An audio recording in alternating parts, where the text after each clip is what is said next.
Praise the lord. Welcome to Damaris faith. Praise the lord. ఈరోజు మనము దావీదు తను చేసిన తప్పును ఎలా సరిదిద్దుకున్నాడో వాక్యంలో చూసుకుందాం. 2వ సమూయేలు గ్రంథము 24వ అధ్యాయంలో మనం చూస్తాం.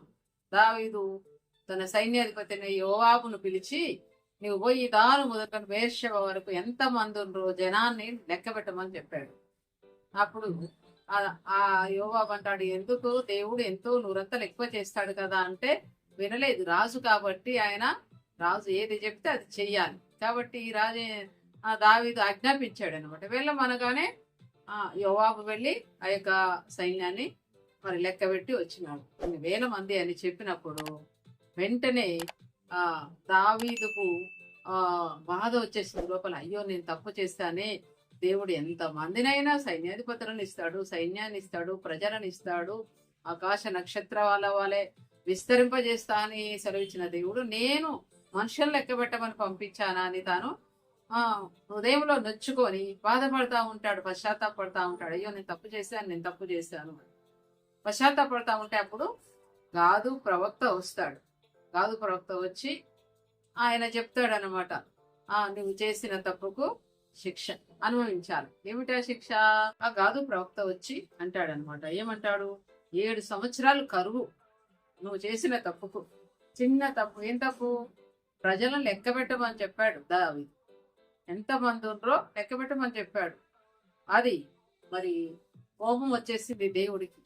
ఆయన కోపం రగులుకుందంట, దేవుడికి కోపం రగులుకుందంట. అప్పుడు గాదు ప్రవక్త వచ్చి అంటాడు, అయ్యా మరి నేనేం చేయాలి? దీనికి ప్రాయశ్చిత్తం ఏం చేయాలంటే 3 విషయాలు దేవుడు నీ దగ్గర పెడుతున్నాడు. 7 సంవత్సరాలు కరువు వస్తుంది. కరువు వస్తే మరి నువ్వు తట్టుకుంటావా? 7 సంవత్సరాలు తిండి తిప్పలు లేకుండా, కరువు లేకుండా ఎలా బ్రతుకుతారు? ప్రజలు ఎలా బ్రతుకుతారు? చనిపోతారు కదా. 7 సంవత్సరాలు ఒక నెల జీతం రాకపోతేనే గడవడం చాలా కష్టం. బ్రతకడం, భార్య పిల్లలు బ్రతకడం ఎంతో కష్టం. అలాంటిది 7 సంవత్సరాలు కరువు వస్తుంది. మరి దావీదు ఎలా తట్టుకుంటాడు మరి తన దేశంలో? తరువాత ఏమంటాడంటే, ఇంకా మళ్ళీ 3 నెలలు నీ శత్రువు నిన్ను తరుగుతా ఉంటే నీవు పారిపోవడానికి ఒప్పుకుంటావా? 3 నెలలు శత్రువు వచ్చి సింహాసనాన్ని ఆక్రమించుకుంటే, ఇంకా తరుగుతా ఉంటే అప్పుడు ఎలాగ ఆయన తిరిగి తన సింహాసనాన్ని స్థాపించుకుంటాడు? తర్వాత ఇంకొకటి, 3 రోజులు తెగులు రోగం వస్తుంది.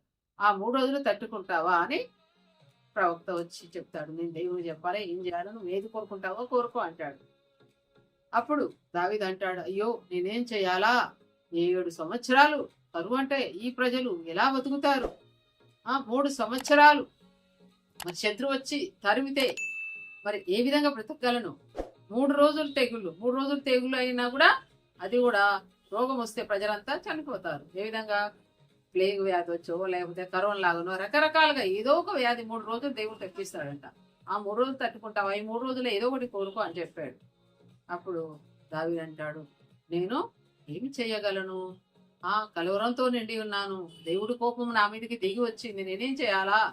అయితే నేను దేవుని చేతురా పడతాను అంతే. ఏ మనిషి చేతిలో పడను. ఏ శత్రువు నన్ను తరిమినా నేను తట్టుకోలేను. నేను దేవుని చేతులనే పడతా అని చెప్పేసి ఆయన ఆ విధంగా కోరుకున్నాడు. దేవుని చేతిలో పడతాను అని చెప్పేసి ఏం చేస్తాడు? ప్రార్థన చేస్తాడు. ఉపవాసం ఉండి ప్రార్థన చేస్తాడు. ఏమని ప్రార్థన చేస్తాడు?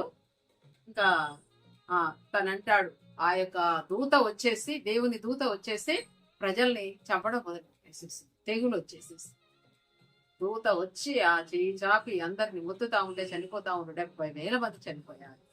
దావీదు చిన్న తప్పు చేసినందుకు, ప్రజలను లెక్కించమన్నందుకు 70,000 మంది చనిపోయినారు ఇశ్రాయేలు. అప్పుడు ఏం చేయాలో అర్థం కాలేదు.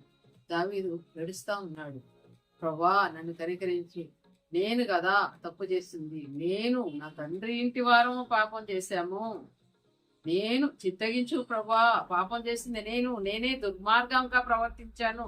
గొర్రెల వంటి ఈ ప్రజలు ఏం చేశారు? ప్రభువా నన్ను నా తండ్రి ఇంటి వారిని శిక్షించు అని ప్రార్థన చేశాడు. ఎప్పుడైతే పశ్చాత్తాపంతో దేవుని సన్నిధిలో ప్రార్థన చేశాడో వెంటనే దేవుడు ప్రవక్తను పంపించాడు. దావీదు ప్రవక్తను పంపించేసి, నువ్వు వెళ్ళి ఆ యొక్క దావీదుతో చెప్పు, నీ పాపానికి శిక్ష, నువ్వు పశ్చాత్తాపడ్డావు కాబట్టి ఇదిగో దేవుని మందిరాన్ని కట్టమని చెప్తాడు. రౌనా కల్లానికి వెళ్ళమని చెప్తాడు. ఆ రౌనా కల్లం దగ్గరికి వెళ్ళగానే దూత అక్కడ ఆగిపోయింది. అయితే యెరూషలేము మీద కూడా చెయ్యి చాపి దూత మరి మొత్తం పోతుంటే దేవుడు ఆగు, ఇంకా చాలు, దూతని అంటాడు, ఆగు చాలు అంటాడు. కాబట్టి ఆ దూత అక్కడ ఆగిపోయింది. అది అరౌనా కల్లం దగ్గర. అరౌనా తను కల్లంలో మరి ఆ యొక్క గింజలు తూర్పార పడుతూ ఉన్నాడు. అప్పుడు దావీదు వెళ్ళి అంటాడు, అయ్యా దయచేసి ఈ కళ్ళము నా దేవునికి మందిరం కట్టమని ఆ యొక్క ప్రవక్త వచ్చి నాకు చెప్పాడు. నా దేవునికి ఇది కావాలి కాబట్టి దయచేసి ఏమంటే అప్పుడు అరౌనా అంటాడు, అయ్యా తీసుకో రాజా, తీసుకో, ఈ యొక్క ఎద్దులు ఉన్నాయి, బలి అర్పించడానికి అన్నీ ఉన్నాయి, తీసుకో అంటాడు. ఇది నీకు ఉరికనే ఇస్తున్నాను, నీ దేవునికి ఇస్తున్నాను, తీసుకో అంటాడు. అప్పుడు దావీదు అంటాడు, నా దేవునికి ఉరిక నేను తీసుకోను, వెల ఇచ్చి కొంటాను అంటాడు.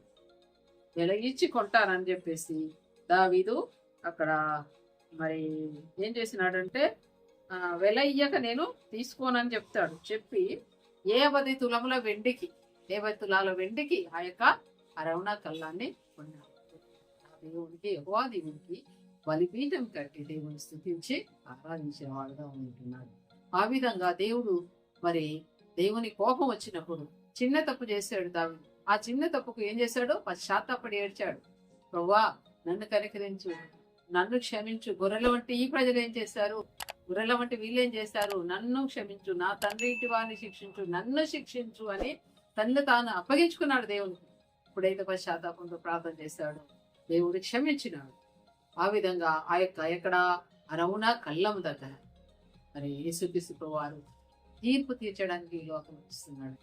ఆయన తీర్పు తీర్చినప్పుడు 2 కొరింథీ 5:10 ఆయన మరి ఈ లోకములో మంచి చేసినా చెడ్డవైనా, నీ క్రియలు మంచివైనా సరే చెడ్డవైనా సరే నేను తీర్పులోనికి తెస్తా అంటాడు దేవుడు.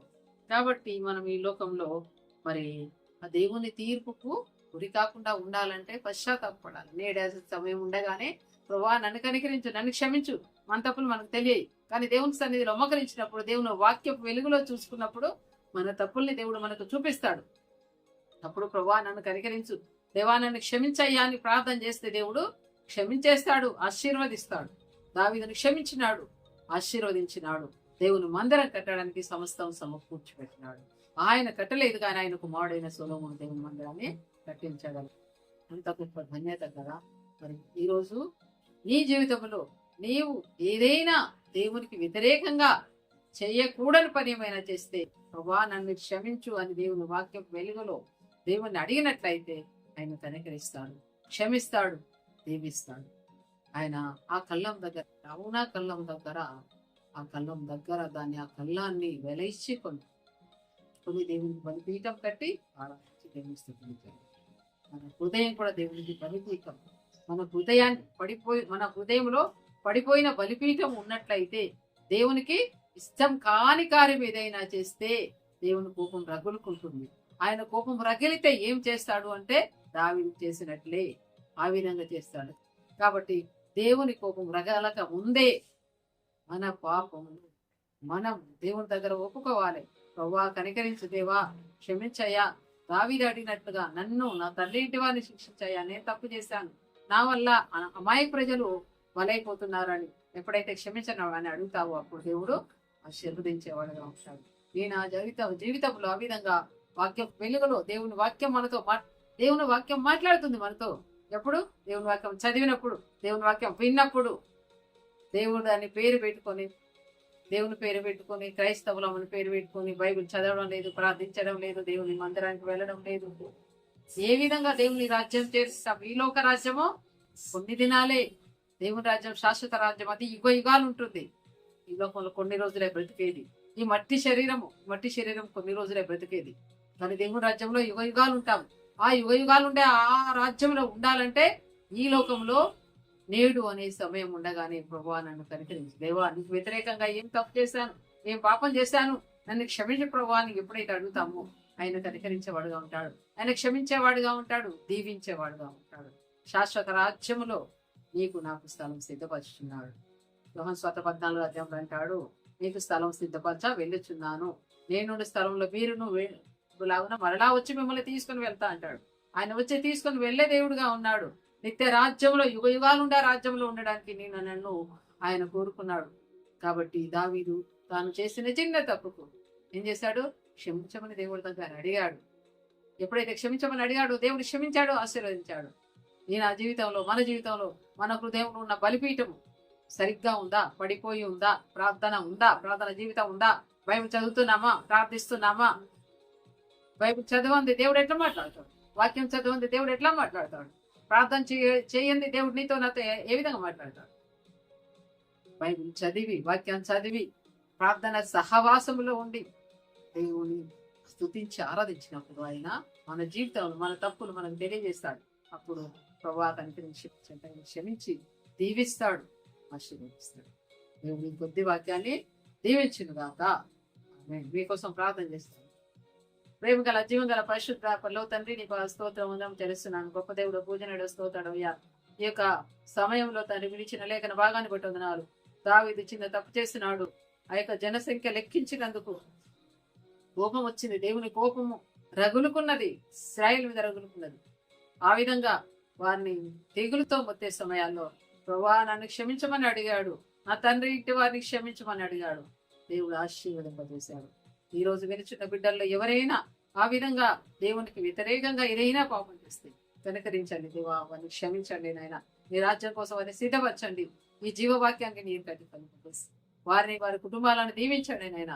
ఎవరైతే నీకు ఇంకా దూరంగా ఉంటున్నారో వారిని నీ వాక్యం ద్వారా సరిచేసి ఈ లోకం శాశ్వతం కాదని, శాశ్వత రాజ్యం యుగ యుగాలు ఉన్నదని గుర్తించుకొని ఈ రాజ్యం కోసం అట్టి బిడ్డని కూడా మీరు సిద్ధపరచమని, పెంచున్న బిడ్డని దీవించమని, వారిలో కూడా గొప్ప కార్యం జరిగించమని మీ చేతకు వాక్యాన్ని సమర్పించుకుంటూ ఆ బిడ్డలు ఏ శోధనలో ఉన్నారో, ఏ బాధలో ఉన్నారో, ఏ శ్రమలో ఉన్నారో వారి శ్రమల్లో వారికి సహాయం దయచేసి నీ వాక్యం ద్వారా వారు ఆదరింపబడడానికి సహాయం దయచేయమని సమస్త మహిమ ఘనత ప్రభావం మీకే ఆరోపించుకుంటూ మా ప్రభువును రక్షకుడైన యేసుక్రీస్తు నామమున ప్రార్థిస్తున్నాం తండ్రి, ఆమేన్.